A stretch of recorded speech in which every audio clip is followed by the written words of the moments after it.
Hello, sir. Thank you so much for accepting our invite and to be our guest on our show. And it's a pleasure having you and to talk on such an important topic. We all know the importance of cities and how the cities are growing. So, without any wasting time, I would proceed further. We have seen so many research work of yours on cities and their planning and how they are going in today's scenario, how they should be planned. So I just want to ask and start my conversation with you on this. Like, making cities is a better place to live is very important aspects for architects, for planners, and what kind of development when we talk about a city development one should look forward to move towards a better life.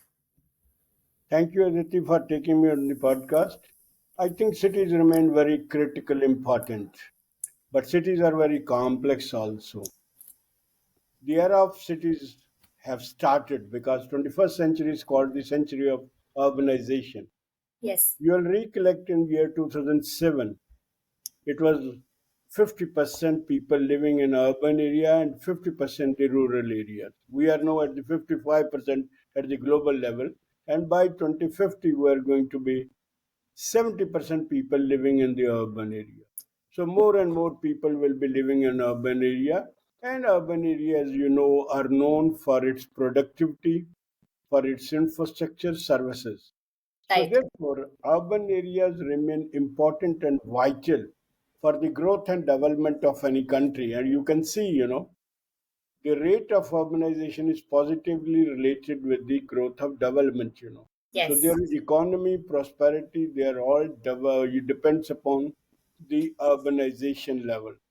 But the Okay. question remains: cities, if they have positivity in terms of employment, generating money, wealth, and promoting employment, etc., they have also a problem of quality of life. So therefore, urbanization remains important for all nations to grow, for all community to prosper. But more important is we have to make sure that cities remain productive, city remains sustainable, city provide appropriate quality of life to the people. Unfortunately, cities are not doing that. So therefore, I think the entire focus of the book on making city great places to live is looking at the positivity of the cities and making sure all the negativities are removed from the growth and development pattern what we have in Portion today. Okay. Right. So, moving on towards the development, everyone is talking about sustainability in development. Whether it's an architect, whether it's a planner of various levels, city planner, town planner, regional planner, they always look forward to go and opt for sustainable development. So, what strategies can be put forward for sustainable development? I think first of all we must understand sustainability is not a slogan. Sustainability is a necessity because this earth is finite and the resources are finite. And we as a human being are trying to consume more and more resources. Look at this, 1804 was the first year when the first billion population on this world was recorded. So in last 220 years, we have gone from 1 billion to 8.4 billion. That means we have added 740 crore people. This earth remains finite. It can't be expanded, it can't have more resources. But we as a human being have increased 7 times what it was in the year 1804. So therefore, large number of people means more houses, more, the healthcare, education, and all infrastructure and services. And all human beings are consumers of energy resources. Therefore, consumption level are increasing. But unfortunately, earlier we were more, sustainable. Yes. We were all working on our need. But now we are working on our greed. We have become large consumers of everything, both resources and everything what is exist on this. And I said, Earth being finite, so therefore, every finite thing will have ultimately loss of everything what they have, however we go on consuming, because these non-renewable sources take millions of years to come back. So Yeah. therefore, I think the sustainability should not be taken as a slogan. It was only, that when UNO report on sustainability came and every word started doing it. But you could, that happened in 1972, But you can look at what Mahatma Gandhi said earlier in 20s, It is not the great wealth which can give you satisfaction, but it is the few needs, So therefore, we all have to look at our need, not for our greed. Earth have everything for meeting all requirements of human living based on need, but not for on greed. So therefore, I think we have to look back at the option and the pattern of consumption. And in fact, it's not the end. We are not the end. We have generations to come, and therefore we can't consume all the resources available. And we should all look for the future generation, that there is enough for them to lead a quality of life. I would say, the sustainability would call, means because we will all consuming energy resources, and that's basic human requirement of roti Yeah. kapda makan, which we were Yes. all be needing. But I think more important shall be, we should shift from consumption of non-renewable sources to renewable sources, because nature gives everything, and I Yeah. think that will be the agenda which we should have, and that will help you in making this world more sustainable. Okay. So you want to say that one should look for what is the necessity, what is the need, not move for the desire and the greed part. Because there is a lot of difference when we look towards something very luxurious and something which is actually required. So as an architects and planners, we should plan in a manner that the sustainability is taken into account by countering the, crossing the greed part, going in the greed part and being in your need. So that Surely, is I what think should be. we have Okay. all to be based on our need, not based on greed. And in fact, it is not remaining focused individually. Yes. Should be low. We should look around people who are deprived of many things.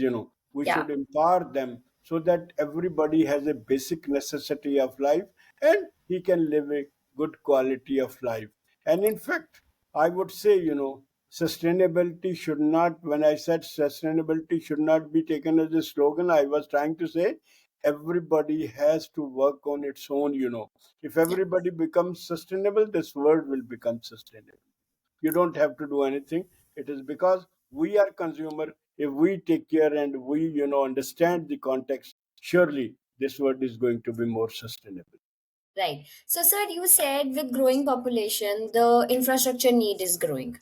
And if there is not that supply, then the stress is increasing. So, with the increase in population, the cities are also expanding, like without any limit. They are just growing, growing, adding more and more satellites inside. They are expanding without control. So, I just want to know that is it good to compact the cities to prefer or to support sustainability, or we can just let the cities grow in any direction, any limit? What is your call on that? Like, compact city is good for having a sustainable development or efficient and smart development? Aditi, what I would like that all professionals need to understand one thing, that India is in a very difficult situation. Please understand, India has only 2.4% of global land. That's only 32 lakh square kilometer against 14.40 lakhs, 1440 lakh square kilometer of the total earth. But we have 17.7% of population to cater to. and all human requirement comes from the earth. Yes. You have all buildings there, you have all food to come in, everything grows, everything requires land. So therefore you can understand there is nobody, no mathematics in the world which can equate 2.4 is equal to 17.7%. So India remains the most land man stressed country in the world. We have the minimum of land, and land is becoming a crisis. So therefore I think we have to be very judicious in dealing with the land. And unfortunately, land is being dealt as a commodity of sale and purchase. It's not being treated as a gift of nature, Yes. because we have to understand that we have to preserve, conserve, promote, and make value addition to the land rather than commercialize it. In that context, we have to consume minimum of land for urbanization. Unfortunately, Indian cities are melting. You don't know where a city starts and where it ends. Yeah. Cities, and that is the reason why cities are consuming more and more land. Once you are consuming more and more land, and land remains a finite commodity, you can't Yeah. increase the area and also the volume of the land itself. You can't manufacture land. So therefore, the same land is being used, which was earlier for forest and agriculture, is now being used for commercial purposes. So therefore, I think very, very important for Indians to understand is that we have to minimize the consumption of land for other purposes other than agriculture and forests. We have to have, because in addition to providing your healthcare, education, and all amenities and all roads and cities, etc., you need land for producing food. Feeding people remains very, very important, and you have the largest population. 1/6 of the total population of the world is with India, but we have 1/40 of the land. How can do it? So therefore I think the one thing which becomes very, very important for all professionals, that we have to preserve and conserve land. And when we're looking at urbanization, we should understand the city must be made more compact, because compact cities are known for the distinct quality of you know having minimum consumption of land. But as a concept, this compact city has a lot of advantages, because once the cities are compact, that means the area is less. That means this, there is no peri-urban development. So the city becomes walkable. There is the distance between place of work and place of living gets reduced, which you can map it by just walking. You don't need the transportation. You don't need the car. So therefore, you are, you know, a limiting large number of transportation network which is there.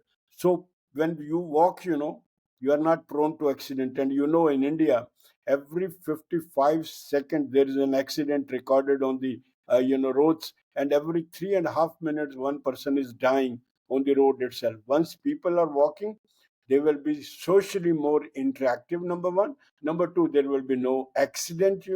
Thirdly, cities will become much more economical in operation and development. Back when their cities are compact, means that that means there are few distances to walk, and you will all walk. You don't need roads, you don't need cars, you don't need parking for that.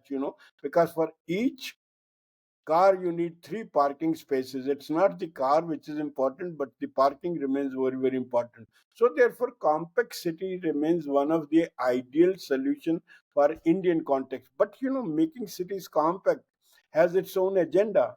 That means you have to redefine the vocabulary of the city.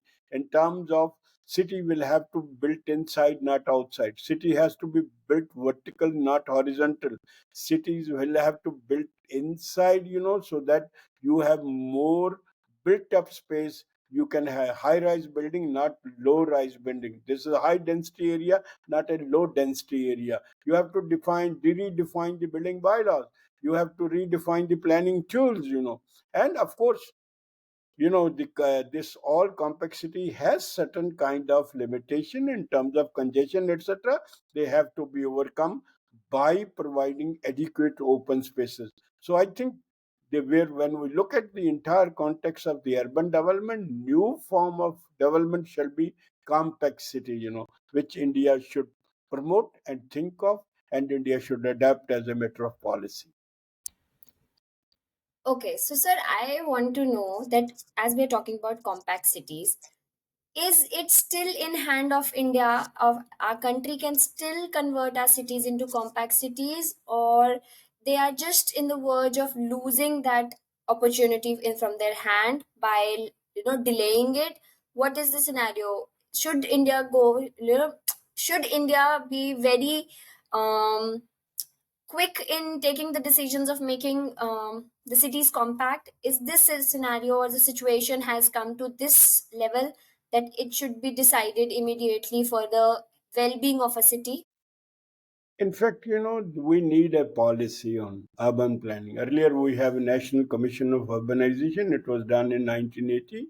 India now needs a second commission on urbanization because we are now urbanizing. We have already reached 31% in 2011. It is now around 35 to 36, and by 2050, we are supposed to be 50%.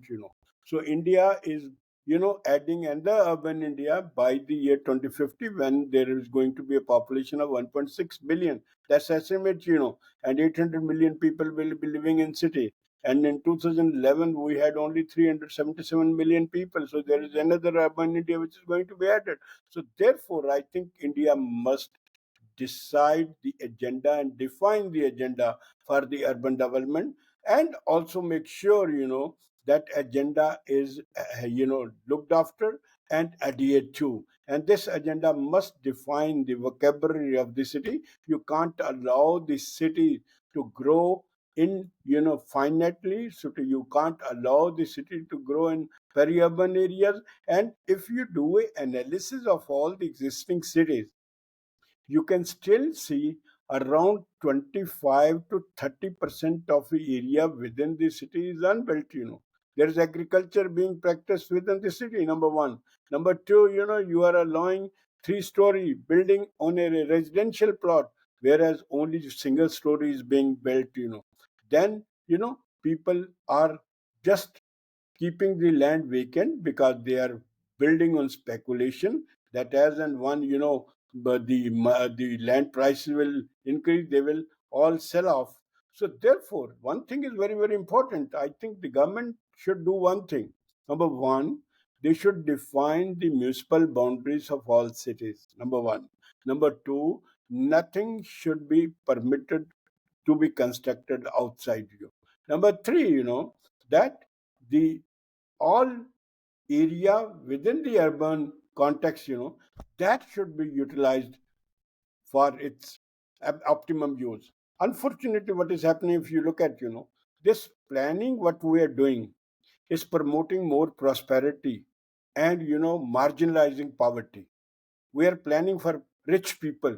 We are not planning for poor people. You find huge plots which are given. There are big plots, and there are how many people there are living. In Chandigarh we have there are plots which are 4,000 square yards. And there are only two or three people living.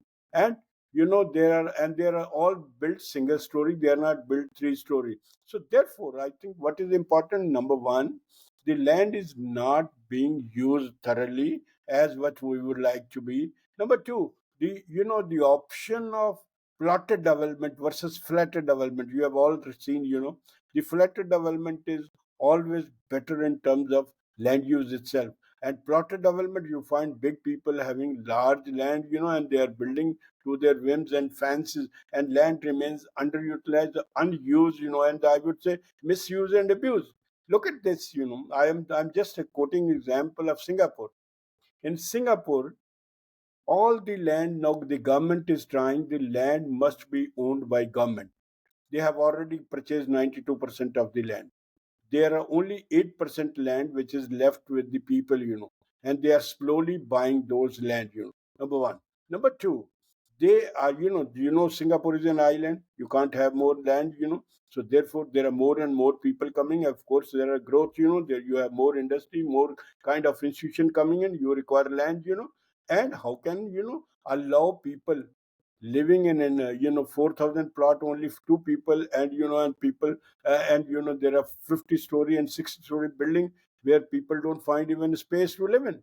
So therefore they have drawn a total map of this, and they have told people, those who are living in plotted development, they have told, you have no right at the cost of the people, because people need space to live in. So therefore you can't live in in bungalows, etc.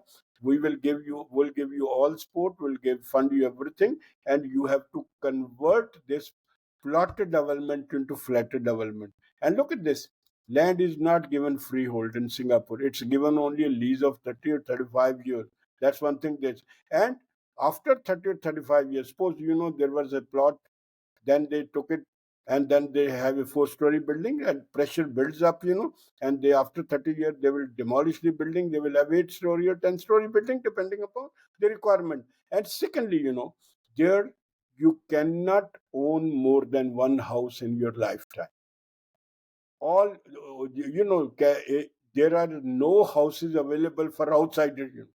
So they are only providing housing only the people who are the resident, or those who are the citizen of Singapore, and they do, they don't give the citizenship to outsider. So howsoever good you may be placed, whatever position you may be occupying, if you are not a Singaporean, you will have to rent out a building. You cannot own a building.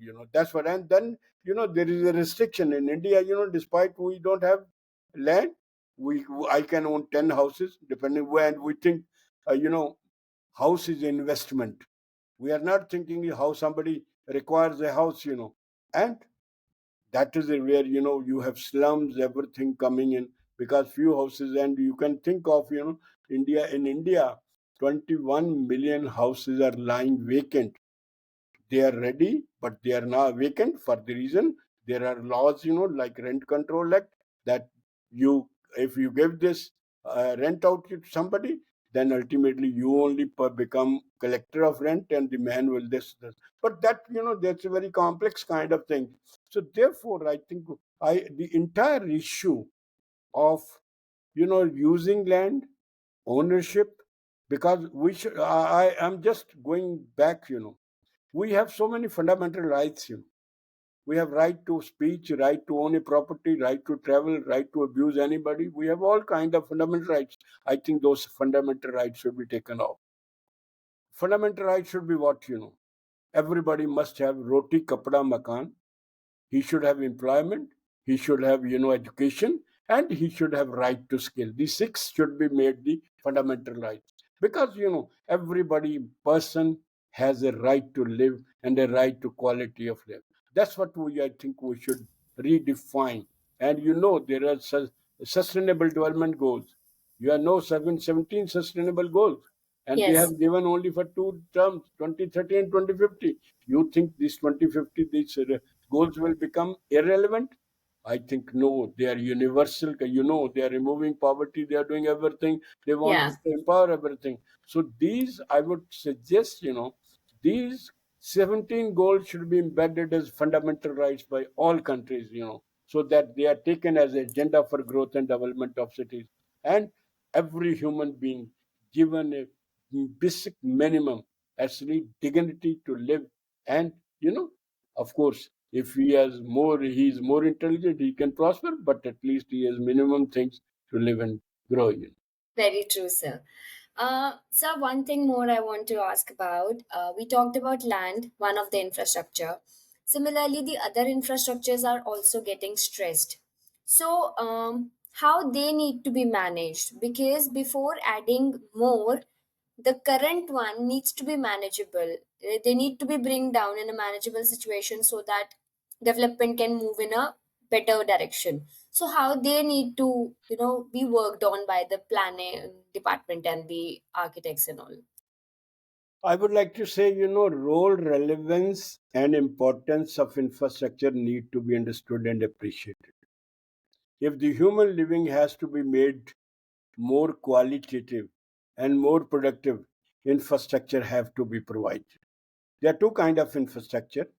One is social, other is physical. Physical do what? They provide you all kind of services and what supplies sewerage, sanitation, road, electricity, etc. But the social infrastructure, that's education, healthcare, they can take care of the mental faculties of human living. So human beings, as Corbusier said, we should provide for care of body and spirit. That means human being should be made healthy both physically, both mentally, and these infrastructure have that capacity and capability. But unfortunately, infrastructure does not find space in the most development which is taking place. The best option remains, that we should promote planned development. So if there's a planned development, you have norms and standards which are there for all these infrastructure, they are provided. And you can sure, and for all these infrastructure, you require land. And all these old cities, you don't find land is near there. These are all houses, there are no open spaces. There are all people, but there are no schools. There is no space for dispensary, because those cities were never planned for based on infrastructure and services. So therefore, infrastructure remains important and relevant. But what is happening? We are promoting haphazard and unplanned development, and there is very little emphasis on planned development.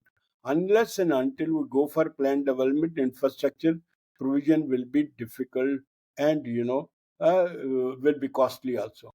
But also we have to understand we have to retrofit these cities, and there are certain kind of mechanism. Number one is that you are charging from the people. Those are two kind of charges: internal development and external development. Whenever some development takes place, either by individual or by a corporate sector, the internal development is based on whatever water supply, sewerage, etc. That is to be provided, that is funded by the people there. But there are city like infrastructure. You need bypass, you need a ring road, you need the electric grid station, you need a big park city level infrastructure. Who's going to fund for that? I think this is called external development charges. So this gives a kind of mechanism to these developers, to the authorities, so provide that fund. And then secondly, when we are providing infrastructure and services, we have all norms and standards specified in our books. In all planning and architecture, you find those standards are there. That if there's a 10,000 people, you need a high school, and high school must be 4-acre site, in which 1.6 acre will be built and 2.4 acres will be open. But we do not have land. The infrastructure remains very, very expensive. It is not only providing infrastructure, but it's also maintaining and making it operative. That qualitative part, that remains very, very important.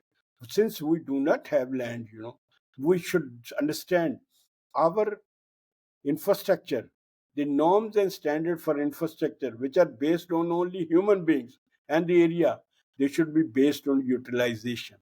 Since land is scarce for us, I think in India we have to use land 24 by 7 by 365. That's where we will be able to do justice. Let me give you an example. Like you have a school, you have a high school. I said 10,000 people, you need a high school, and you know Yes. how much money you spend on the construction of building of high school. Yes. And high school works from where? Morning 8 to 2 o'clock, right? Mm.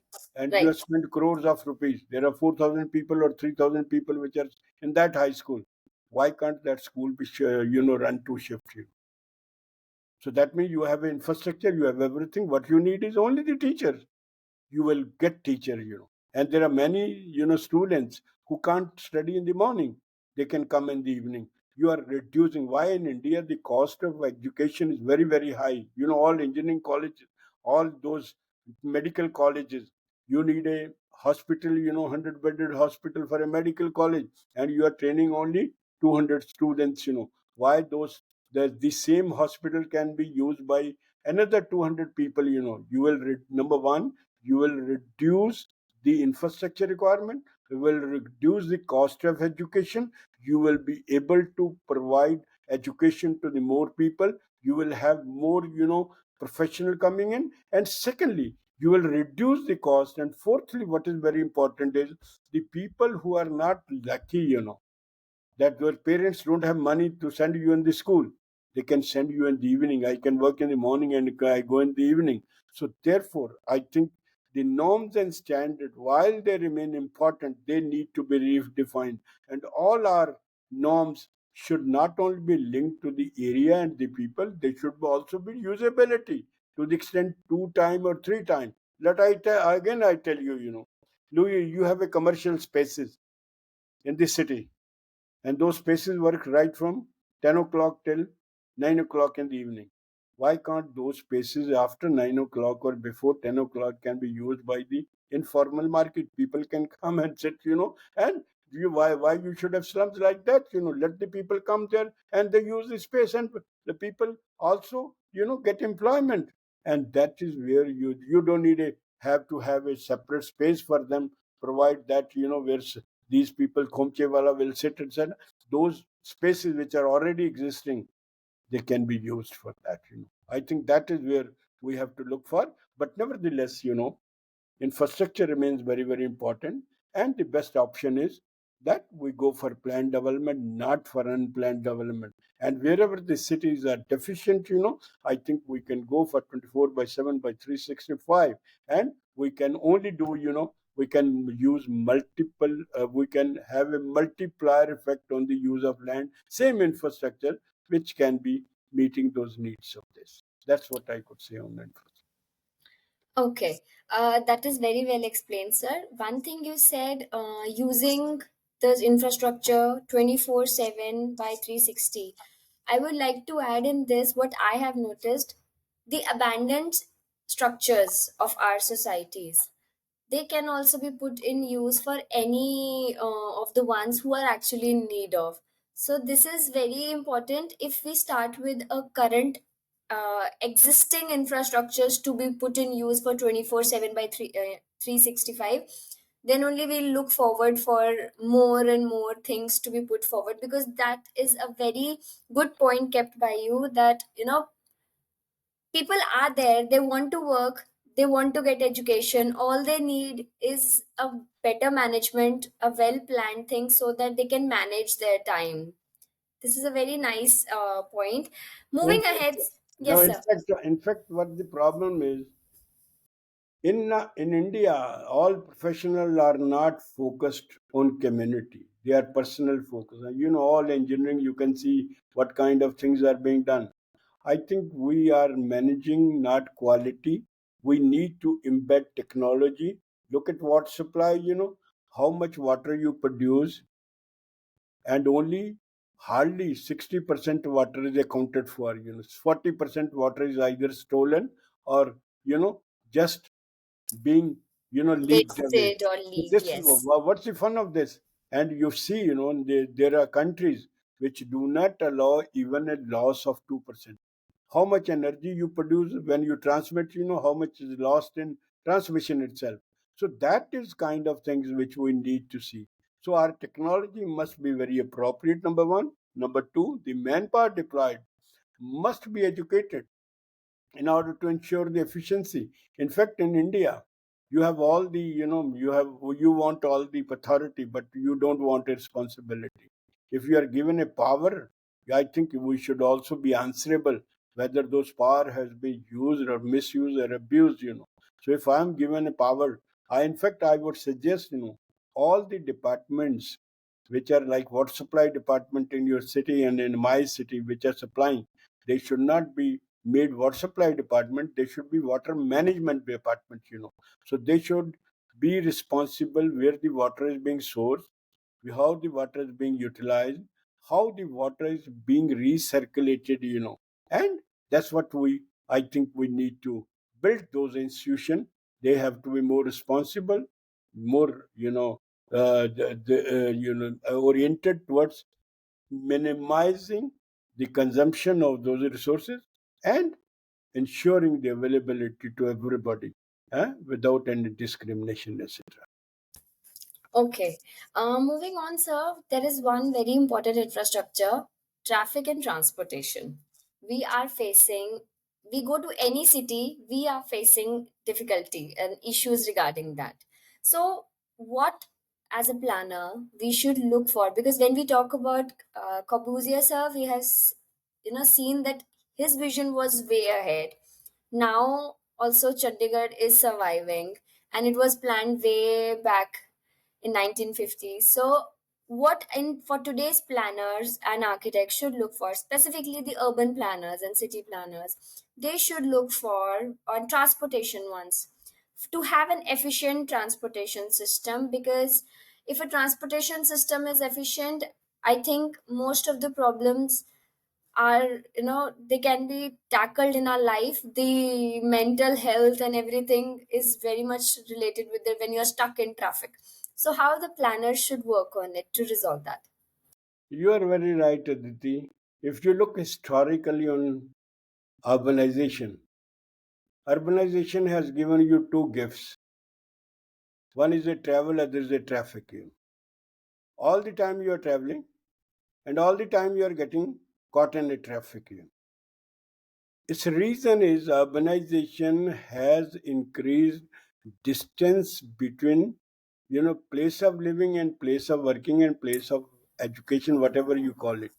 The moment this distance is increased beyond a certain length, then you have no other option but to adopt those mechanized vehicles. And secondly, our entire approach to traffic and transportation has been what?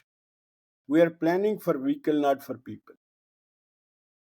Our priority is we want the vehicle to move very fast and fast. Yes. We want, mobility. We are promoting mobility, not accessibility. So when you're doing that kind of thing, once your priority becomes vehicle becomes a priority, what you are going to do? You will have bypasses, you will have ring roads, you have underpasses, you have, all these, you can see all these trams and all these city trains, etc. They are coming, mass transportation coming because the distances, your the distances are increasing and travel demand and travel distances are increasing, and you have no other option. Otherwise you can't walk and you can't cycle out. So therefore I think what has happened, like we were talking about the cities were melting, so where are, so you don't understand where the city starts and where the city ends, so once the cities are expanding, that means you have to induct more and more vehicle to transport people. Once you induct more people, that means you are creating congestion, you are creating pollution, and you are always, because land, all these old cities have not been planned for mechanized traffic. They will all be human, and where we want to put a bus or cars, etc., I think we get stuck up. Oh, unfortunately, what is happening is that since our entire planning is oriented towards vehicle, so that becomes our priority, and more vehicle means what you find it, more and more people have the liberty to go away from the place of work. They want a good place. If you have money, you go out, so that means distance is increasing, then you buy your own car and then be on this car. So Yeah. therefore I think that is important, so what I would suggest is, when we're looking at compact city, it will that typology of city has a distinct advantage to overcome, to reduce the distance. Number two, we were our planning earlier was pure land use planning, that we will put residential in one part, commercial in another part, office spaces in another part. So all the time you are traveling and traveling. Now we are trying to do it by mixed land use. Secondly, transit oriented development is one, which has been opted for, and that is your, wherever you are on the highways should become your destination, not your place of travel, so you can have all your offices, all your schools, all your hospital, all your housing right along the main highways. So when you get down, it is not your transit, it is your destination. So transit oriented development, mixed land use planning, they are the two options, which have helped in. But thirdly, I would say, that in order to rationalize the traffic and transportation, we have to change our priority from planning for vehicle to the planning for people. And secondly, promoting accessibility rather than mobility. Once these options are exercised, then the entire, priority of mobility changes. Now the priority is what, that is your individual car. Unfortunately, in India, it is first come, first serve, and all people coming in the car, there are one or two people, and the car remains the most inefficient transportation system. This occupies the large space, but has minimum number of people to be transported. So once you do, planning for people, that means your priority will be number one for the walking, number two for cycling, third will be mass transportation, and number four will be individual car. So individual car will have the least priority, But I would also like to say that we have not been able to understand the role, relevance, and importance of cycling as an efficient mean of transit. Cycling remains the most efficient means of transportation ever invented by humanity because it doesn't require any petrol. It requires minimum space on the road, it has minimum space on the for parking, and then it doesn't cause any pollution, it doesn't require any fuel. And if Yeah. you look at India, 80% of the Indian import is basically oil. I don't know, we are becoming the largest producer of cars, but we don't have oil, I think we are heading for a disaster if we continue to do that. Of course, electrical vehicles are there, but nevertheless, you Yes. find that there are 50% people, like children and old people, Yeah. they can't drive the cars, They have to Yes. depend upon mass transportation. So therefore, I think we have to rethink about priority, and we have to, go for more walking, more cycling, and mass transportation, so that, we minimize the induction of cars itself. I'll quote you an example here. Again, Singapore example. They have stopped introducing new cars. They said whatever the capacity of cars is, that will be there, because the roads and parking have already consumed 20% of the area of Singapore, and they say we can't afford more than that. Because you find, in one car, if there is one car you are having, you can see you need a space for parking at your home. Then where you work, you need a second parking. Whenever you go for a shopping, etc., you will need a third. So when if you analyze the mobility of a car is only for 10% time moving, So in 365 days in a year, a car is moving only 37 days. Rest 328 days it's parking, And its problem is more of parking than, this mobility. So Yeah. therefore, I think we have to reduce the number of cars. Number one, we have to discourage. In Singapore, I was quoting, you cannot buy a car. There is no showroom that you there, because if you have to buy a car, you have to get a permit from the government, and the permit you get, by bidding for that. And sometimes that is called right of entitlement, and the cost of right of entitlement is more than the cost of car, and then you can't have car more than 15 years. Thirdly, if you are driving on the road, you are paying for the cost of the roads are priced, so the roads are not free itself. So therefore, very very few people are owning car, and they are, of course, there is the best of the mass transportation which is available and which helps them. So therefore, I think traffic and transportation requires a different ball game, different kind of solution, different priority in our planning, and a policy at the government level, that it's not free for all, anybody can own a car. And in fact, we are all going by greed, not by our need, and that's creating a problem. Yeah, very right, Sid. Because what we see in today's generation, every single person of a family wants to have his own car. So if government comes up with a policy which regulates the this particular thing, that how many cars or who can own, who can't own, and what is other expenses which will come along, not only the fuel, not only the insurance, not only the road tax, if something more can come along, of course people will hesitate in buying, just like Singapore. And they'll be like, if after 15 years I don't have to, I cannot continue with this car, then why to go for it? Better go for the public transport. So that way I think, yes, it can be controlled, and it needs to be controlled, because roads are choking these days, what I feel. That's where, we have to define, we have to understand the difference between a road and a street. A road divides, a street connects. A road creates crisis, whereas a street makes you safe. So I think in planning, it's the street which requires more importance rather than the road itself. Right? Right. Yes. Moving on, sir, we talked about n number of infrastructures. We talked about how cities need to be grown, and in which direction, or how it needs to be taken care of. One document talks about all of this. This is a master plan. When we talk about master plan of a city, what is the role of it? Because it is created by someone, handed over to someone else, the next another employee, or maybe once it's created in next 25 years or 10 years, some another person is getting added to the team, and by the time the things getting implemented, or the new master plan has to be implemented, someone else is having another vision.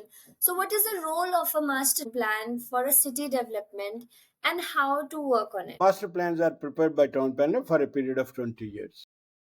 So that is based on what you define an agenda, you define a vision, and you define how many people are going to be there, and based on norms and those standards, you work out how many areas are there.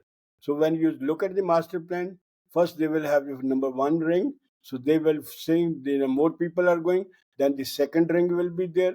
Then there will be third ring. You will find and like tally what is happening in a ring road, outer ring road, and then there is a third ring road. And Yes.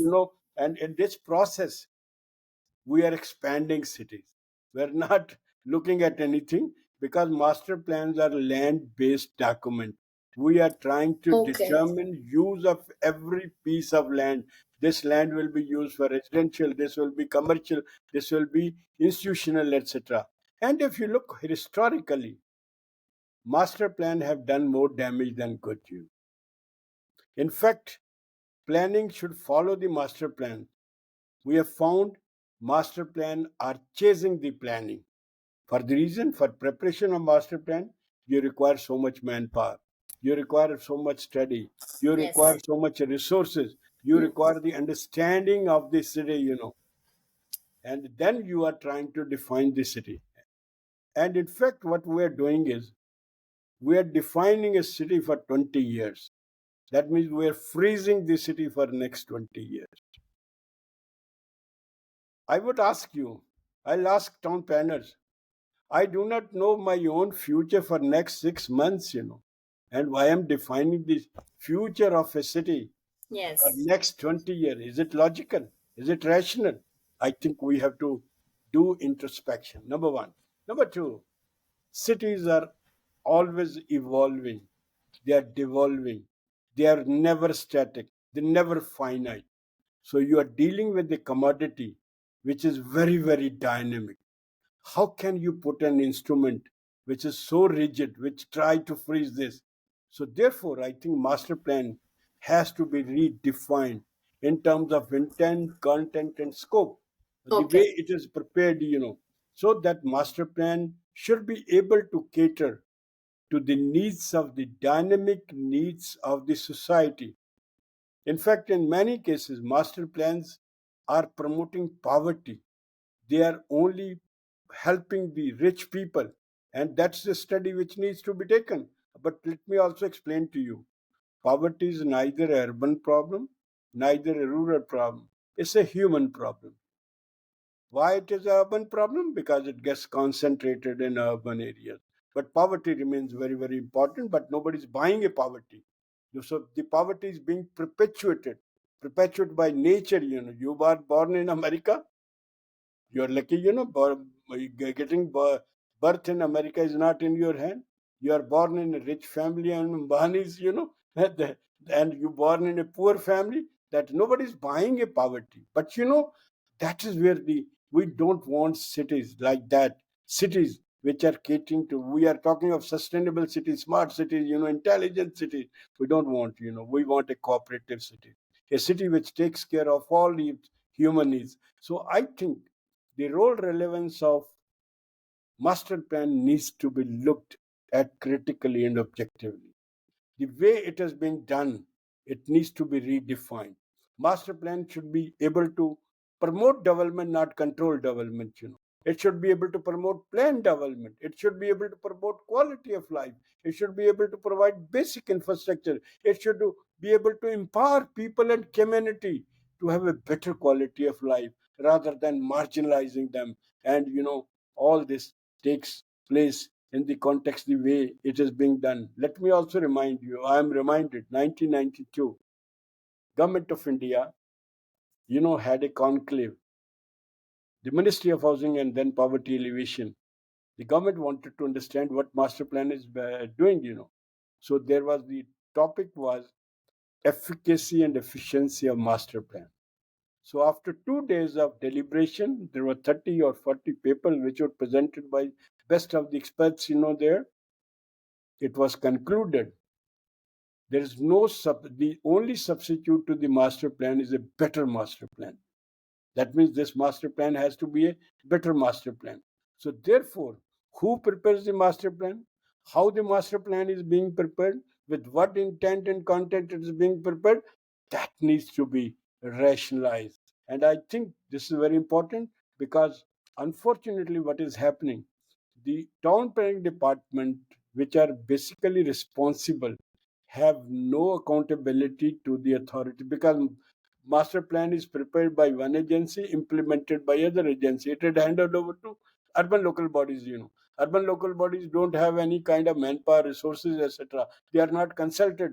So master plan is being prepared by one agency without consulting, without understanding what the fabric of the city, what the genesis of the city is. And then it is handed over to an agency, urban local bodies, which do not have any capacity, capability, and will to do that. How this master, then ultimately master plan becomes paper tiger. They do more damage than good to this city because they are freezing the city. And you find, whenever there is a master plan to be amended, it takes a lot of time. It has a lot of limitation to this. And master plan is now being used by the politician, I would say, political system, that they are leveraging as one of the system of controlling all these real estate, etc. So therefore, I think the more important master plan is, if once it remains an instrument of promoting plan development, balanced plan development, rational plan development, takes care of all humanity, community, and needs of the city, and empower the city. I think it becomes a relevant document. But if it does the opposite, it needs to be looked critically and objectively. So therefore, master plan so far has done more damage than good to the cities. So they need to be prepared more rationally by the people who understand the city, not by experts, who come from outside and do cutting, pasting, and thus try to put formulas. No two cities are same. No Very true. two cities have same kind of solution. They need Yes. their own kind of solution, which will help them to become more rational. Very well said, sir. Every city is not same. Every problem does not have the same solution. And yes, this will help all the planners to know the importance of master plan and work accordingly. It was so nice talking with you on this topic, sir. Thank you so much. With this, we'll end our talk. It was like I just keep asking you questions and it keep on going on and on, because talking about cities is something which is very interesting, and that too from you is really inspiring. So thank you so much once again for being part of us and being here with us for this amazing topic. Thank you, Aditi, for the opportunity. But I hope the way we were discussing, we were only trying to understand the complexity of Yes. the city. I say Yes. cities are relevant, city will be relevant, city will be dominating, they will be providing economy, employment, they will having more people there, there are more institutions, there are area of innovation and quality. We only endeavor to do what you know, that is, we make the cities better places to live. We make cities more qualitative. We Yes, sir. empower the people so that every citizen have access to all basic amenities of life to have a more productive and quality living. Thank you. Very, Thank you very very well much. said. Thank you so much, sir. Thank you.